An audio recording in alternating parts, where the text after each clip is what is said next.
बिस्मिल्लाहिर्रहमानिर्रहीम। बहुत शुक्रिया आप तमाम दोस्तों की तशरीफ़ आवरी का। इस वक्त हम कराची शहर में ज़िला कुरंगी और ज़िला मलीर के संगम पर हैं। इस वक्त हम मौजूद हैं मलाह या फ़िशरमैन सर्कल पे, जो कि माजी में बड़ा नज़रअंदाज एरिया था, तबाही का शिकार था। जब सिंध हुकूमत ने फ़ैसला किया कि कराची के ये जो ओल्ड नेबरहुड्स हैं इनको इम्प्रूव करना है कराची नेबरहुड इम्प्रूवमेंट प्रोजेक्ट के तहत, तो आप सबको याद होगा पहला फ़ेज़ में डीजे कॉलेज के पास, सिंध सेक्रेटेरिएट के पास, आर्ट्स काउंसिल के पास पीपल स्क्वायर का इफ्तिताह बिलावल भुट्टो ज़रदारी साहब ने 14 अगस्त को किया था। ये उसी सिलसिले की दूसरी कड़ी है। ज़िला कुरंगी और ज़िला मलीर में, जहाँ पर एक ऐसे एरिए को जहाँ पर लाखों की आबादी बसती है, उन लोगों के हालात को बेहतर बनाने के लिए उनको एक ऐसी खूबसूरत दिलकश पब्लिक अर्बन स्पेस देने का मंसूबा सिंध गवर्नमेंट ने स्टार्ट किया, जिसके तहत जिस जगह पर हम मौजूद हैं मल्लाह सर्कल या फ़िशरमैन सर्कल, यहाँ से लेके समंदर तक तकरीबन 4.9 किलोमीटर सड़क को तामीर किया गया। और मुझे खुशी होती है आपको बताते हुए कि सड़क अल्हम्दुलिल्लाह तामीर हो चुकी है। ना सिर्फ इस सड़क को तामीर किया गया, बल्कि इस सड़क के साथ साथ जो तमाम पब्लिक यूटिलिटीज़ हैं, यानी पानी, सेवरेज और ड्रेनेज का निज़ाम, स्टॉर्म वाटर ड्रेन का निज़ाम, उसको रीडू किया गया, उसको मुकम्मल तौर पर कंप्लीट किया गया। और आज आप यहाँ से तकरीबन 4.9 किलोमीटर आगे जब आप जाते हैं और इब्राहिम हैदरी के समंदर तक पहुँचते हैं, जहाँ हमारे मछेरे बसते हैं, वहाँ तक आपको ये सड़क एक खूबसूरत दिलकश मंजर पेश करती है। इस डेवलपमेंट में ना सिर्फ ये खूबसूरत मल्ला सर्कल, जिसमें आप कश्ती भी देखेंगे, जिसमें आप लैंडस्केपिंग भी देखेंगे, खूबसूरत लाइटिंग भी देखेंगे, इस पूरे एरिए की जो पब्लिक मीडियन था, जो सेंटर आइलैंड है, उसको रिवैम्प किया गया है, उसको इम्प्रूव किया गया है। वहाँ पर पेवमेंट्स लगाए गई हैं, पेवर्स लगाए गए हैं, और लोगों को बैठने की, ताकि लोग वहाँ से आके लुत्फ़अंदोज़ हो सके, उनको तमाम फैसिलिटीज़ प्रोवाइड की जा रही हैं। इसके साथ साथ लैंडस्केपिंग में खूबसूरत कराची के जो पुराने दरख्त हैं, गुलमोहर, नीम, उनको प्लांट किया गया है, ताकि आने वाले सालों में, आने वाले वक्तों में ये पौधे फलदार दरख्त बने, सायादार दरख्त दें, ताकि हमारी आने वाली नस्लों को एक बेहतर माहौल दिया जा सके। और इसके साथ साथ तकरीबन 1.2 किलोमीटर के ऊपर 2 पैचेस में 600 मीटर के पार्क टाइप एक डेवलप चीज़ की गई, जिसके अंदर सब्ज़ा है, घास उगाई गई है, दरख्त लगाए गए हैं, और वहाँ पर भी बेंचेस का बंदोबस्त किया गया है। ये तमाम चीज़ें करने का बुनियादी मकसद, यहाँ पर तकरीबन जो 6 लाख अफराद बसते हैं, उनको वो सहूलियात प्रोवाइड करना कि वो अपने घर में शाम को अपनी फैमिली के साथ आकर बैठ सकें और एक अच्छे माहौल को एंजॉय कर सकें। ये उन गरीब लोगों का भी बुनियादी हक है, जो कि उनकी सिंध हुकूमत उनके बेहतरीन वसी तर मफाद में कंप्लीट करने जा रही है। और मैं आज आपको इसलिए यहाँ पर लेकर आया हूँ कि आज काम का इफ्तिताह नहीं हो रहा, काम तकरीबन 90% कंप्लीट हो चुका है। आज आपका कैमरा सारे कराची को, सारे सिंध को, सारे पाकिस्तान को, सारी दुनिया को दिखाएगा कि हम वादे ऐलानात की शक्ल में नहीं कर रहे, बल्कि काम की शक्ल में कर रहे हैं, और काम कंप्लीट करके हम आपको इन जगहों पर लेकर आते हैं। तकरीबन 750 मिलियन रुपए इस सड़क पर इन लोगों के ऊपर खर्च किए गए हैं। और इसमें जो सबसे खूबसूरत दिलकश चीज़ है, वो यहाँ से तकरीबन 2-2.5 किलोमीटर आगे एक रास्ता था, जो कि माजी में बंद था, इंक्रोचमेंट थी इसके ऊपर, तबाहाली का शिकार था।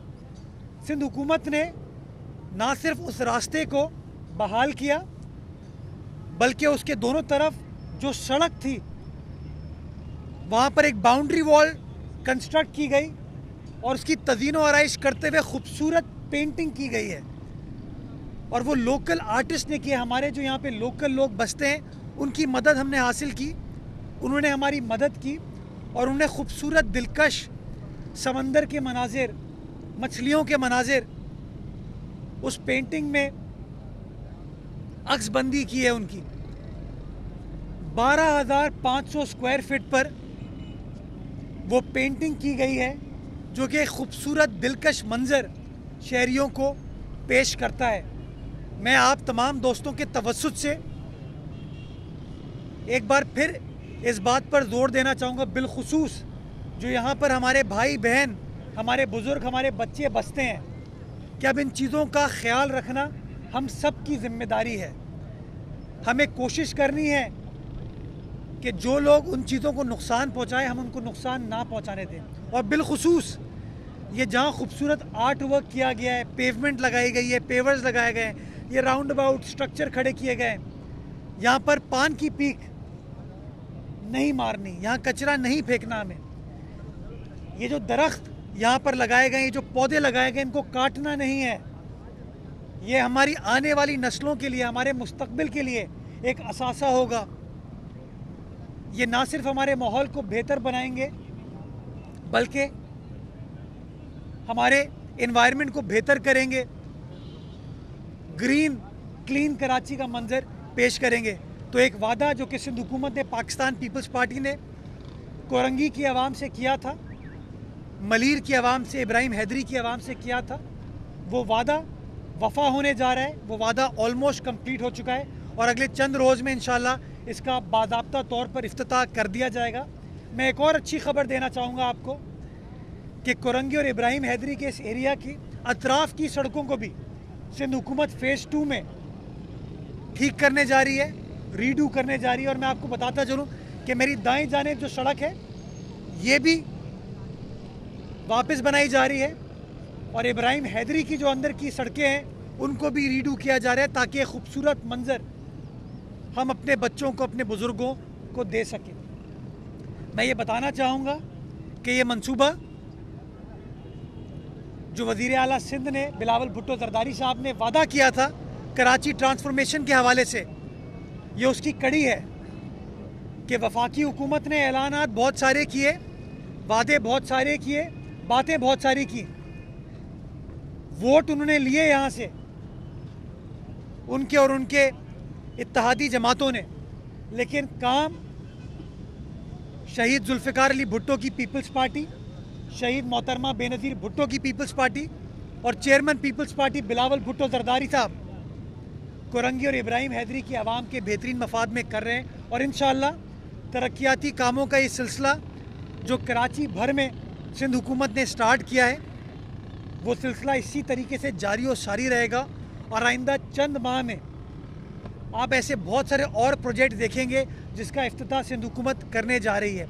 इसी तरह मलीर का जो हमारा प्रोजेक्ट था वो भी तकरीबन 80% कंप्लीट हो गया है और अगले 30 रोज़ में उसका भी इफ्तिताह कर दिया जाएगा।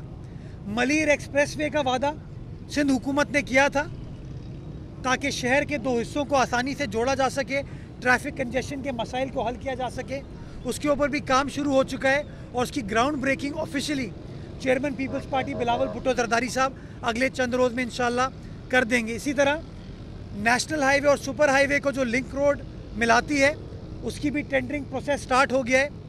कराची के साहिली इलाकों में हमारे हॉक्स बे में जो सड़क जाती है मौरीपुर रोड, उसका भी टेंडर किया जा चुका है और उस सड़क को भी इंशाल्लाह इसी माली साल में सिंध हुकूमत कंप्लीट करने जा रही है। और इसी तरह साइट जो कि हमारा इंडस्ट्रियल एरिया है उसकी जो सड़कें तबाही का शिकार थी उनकी सड़कों की तज़ीनो आराइश और तामीर का काम भी स्टार्ट हो गया है। 2 सड़कों पे इस वक्त काम स्टार्ट हो गया है और बाकी 7 और ऐसी सड़कें जिसका टेंडरिंग का प्रोसेस स्टार्ट हो गया है। ये तमाम बातें आपको बताने का मकसद ये है कि जो वादे पाकिस्तान पीपल्स पार्टी ने, सिंध हुकूमत ने कराची की आवाम से किए थे, हम उन वादों को वफ़ा कर रहे हैं और वफ़ा ऐलानात की शक्ल में नहीं, काम करके काम करने के बाद उन जगहों पर मौजूद होके हम वफा कर रहे हैं। मैं उम्मीद करता हूँ कि ये जो अच्छा काम हो रहा है इसको पॉजिटिवली हम सब लेंगे और इस तमाम अच्छे काम को हम सब ओन करते हुए कि ये काम हमारे कराची के बेहतरीन मफाद में है, हमारे शहर की बेहतरी के लिए इस तमाम काम को हम लुक आफ्टर करेंगे। और एक बार फिर मैं लोगों से ख़ास रिक्वेस्ट करना चाहूँगा कि सफाई का हम सबको ख्याल रखना है। जो अच्छी जगहों को गवर्नमेंट ने आपके लिए इस्टेब्लिश किया है, पौधों को लगाया है, दरख्तों को लगाया है, तज़ीन व आराइश की है, खूबसूरत पेंटिंग की है, उनको खुदा का वास्ता है कचरा डाल के, कचरा फेंक के या पान की पीक मार के उन जगहों को अब ख़राब हमें नहीं करना है। हमें अपने एरियाज़ की रखवाली करनी है, उनको मिलकर लुक आफ्टर करना है। बहुत शुक्रिया। पाकिस्तान जिंदाबाद। ये बताइएगा कि आपने तो वफा कर गए, तो इस कराची शहर से बेवफाई किसने की? कराची शहर से उन तमाम लोगों ने बेवफाई की है जिन लोगों ने, ये मैं कंप्लीट करके फिर, कराची शहर के साथ बेवफाई उन तमाम लोगों ने की है जिन लोगों ने अपनी हुकूमतें इस्टेब्लिश करने के लिए वोट तो कराची वालों से लिए लेकिन कराची वालों पर नोट खर्च नहीं किए। मैं माजी की हुकूमत, हम यहाँ कोरंगी में मौजूद हैं इस वक्त, ये राउंड अबाउट कोरंगी ज़िले का हिस्सा है। ये MQM का गढ़ होता था। DMC कोरंगी पर MQM की हुकूमत थी। आप कोरंगी का हाल देख सकते हैं कि लोगों ने क्या किया। पिछले 2.5 साल से पाकिस्तान तहरीक इंसाफ के नुमाइंदे 20 एरिया से जीते हैं, इलेक्ट हुए हैं। आप देख सकते हैं कि उन्होंने कोई वादा वफा किया, चाहे रोज़गार के हवाले से किया हो, घरों के हवाले से किया हो, तरक्याती कामों के हवाले से किया हो, कोई वादा वफा नहीं हुआ। तो बेवफाई उन लोगों ने की है जो नाम नहाद कराची के ठेकेदार बनते हैं, और वादों से वफा उन लोगों ने की है जिनको वोट तो नहीं मिले लेकिन मोहब्बत हमेशा मिलती है जब हम लोगों के पास जाते हैं। और उस मोहब्बत की खातिर, उस इज़्ज़त की खातिर पाकिस्तान पीपल्स पार्टी ये काम कर रही है। और मैं उम्मीद करता हूँ कि कराची वाले आने वाले दिनों में, मुस्तकबिल में इन तमाम कामों को याद रखेंगे कि किन लोगों ने अपने वादों से वफा किया और किन लोगों ने बेवफाई की। जिन लोगों ने बेवफाई की, मैं समझता हूँ कराची वाले उनका फैसला करेंगे।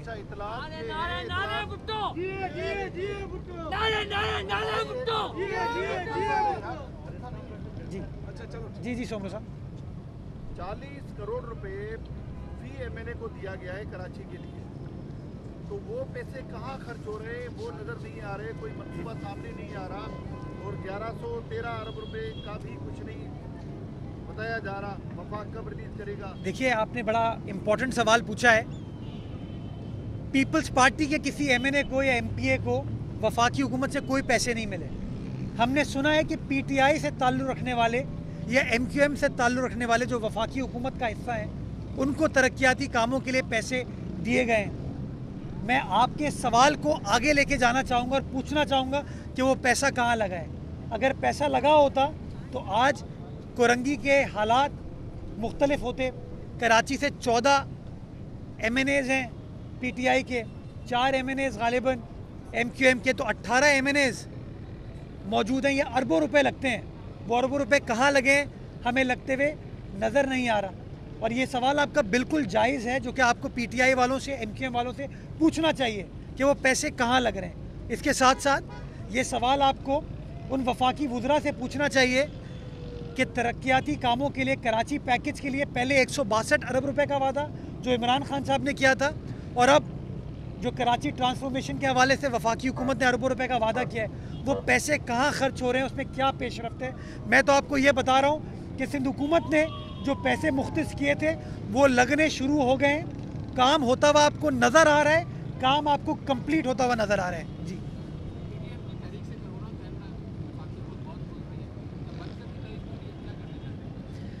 मैं भी सुबह को एक तस्वीर देख रहा था जिसमें वफाकी हुकूमत के बहुत सारे वुज़रा एक इवेंट में मौजूद थे और किसी ने SOP का ख्याल नहीं किया हुआ था, किसी ने मास्क नहीं पहना हुआ था। मैं बार बार कहता हूँ, प्रैक्टिस व्हाट यू प्रीच। वफाकी हुकूमत का, PTI का एक ही मसला है कि वो आवाम की फलाह में बिलीव नहीं करते हैं, वो बुग़्ज़ पीपल्स पार्टी में बिलीव करते हैं, वो बुग़्ज़ सिंध हुकूमत में बिलीव करते हैं, वो बुग़्ज़ आवाम में बिलीव करते हैं, बुग़्ज़ PDM में बिलीव करते हैं। अगर आवाम की फलाह आवाम का बेहतरीन मफाद उनके इंटरेस्ट में होता तो मैं समझता हूँ इमरान खान साहब हों, जुल्फ़ी बुखारी साहब हों, असद उमर साहब हों या उनके और वुज़रा हों, वो अपने अवामी इज्तिमात नहीं कर रहे होते। तो मैं समझता हूँ PTI को ज़रा अपना गिरबान में झांकने की ज़रूरत है कि ख़ुद तो ये लोग SOPs का ख्याल नहीं रखते, ख़ुद तो सोशल डिस्टेंसिंग नहीं करते, ख़ुद तो मास्क नहीं पहनते, लेकिन एक आम आदमी को कहते हैं कि तुम घर में बैठ जाओ। मैं समझता हूँ कि कोरोना वायरस की वबा को मिस हैंडल किया है वफाकी हुकूमत ने, बुरी तरीके से मिस हैंडल किया, जिसकी वजह से आज पाकिस्तानी कौम को ये ख़तरात लाहक हैं। ये यहाँ से एक कराची से ताल्लुक़ रखने वाले एक जमात है, उसके सरबराह किसी गांव में जाते हैं और सरकारी अफसरान को धमकियाँ देते हैं कि यहाँ पर आए तो उनका अंजाम अच्छा नहीं होगा। क्या समझते हैं कि कराची सिर्फ एक दोबारा माजी की सियासत की तरफ? कराची के अंदर जो खौफ के साये थे वो ख़त्म हो चुके हैं, वो झट चुके हैं। और मैं समझता हूँ अगर कोई शख्स भी ये सोचता है कि खौफ और डराने धमकाने की सियासत कराची शहर में चल पाएगी, तो मैं समझता हूँ वो दिन ख़त्म हो गए।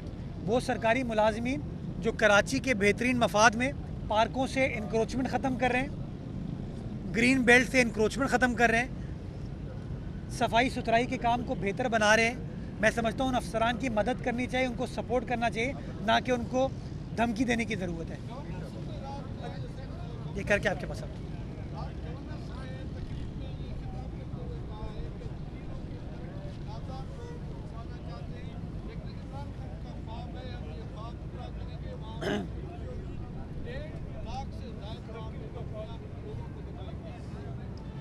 अच्छा, खान साहब का कोई ना कोई ख्वाब तो हो सकता है, बिकॉज खान साहब किसी और दुनिया में रहते हैं और वो ख्वाबों की तकमील तो मुझे होते हुए नज़र नहीं आती। अब खान साहब ने ख्वाब देखा है, गवर्नर साहब ने ख्वाब देखा है, वो किस वक्त देखा है ये इम्पोर्टेंट है कि टाइम क्या था उसका, तो उसके बाद आप उनसे सवाल पूछ लीजिएगा।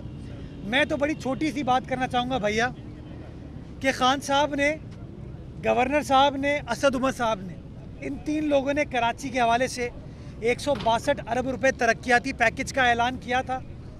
क्या वो ऐलान, वो वादा वफा हो गया? इन लोगों ने ऐलान किया था कि 6 माह में, ये सितंबर 2018 की बात करूँ, कि 6 माह में हम ग्रीन लाइन को ऑपरेशनल कर देंगे। क्या वो वादा वफा हो गया?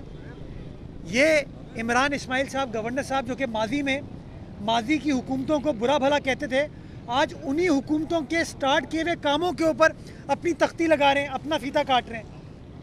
तो पता नहीं ये लोग कौन से ख्वाब देखते हैं, किस तरीके से ख्वाब देखते हैं, किन जगहों पे ख्वाब देखते हैं, उन ख्वाब के औकात क्या होते हैं, टाइम क्या होते हैं, उसके ऊपर मैं कमेंट नहीं कर सकता। लेकिन मैं समझता हूँ वक्त आ गया है कि उन ख्वाबों से बाहर निकलें और वादों को वफा करने के लिए कोई अमली जामा पहनाएं।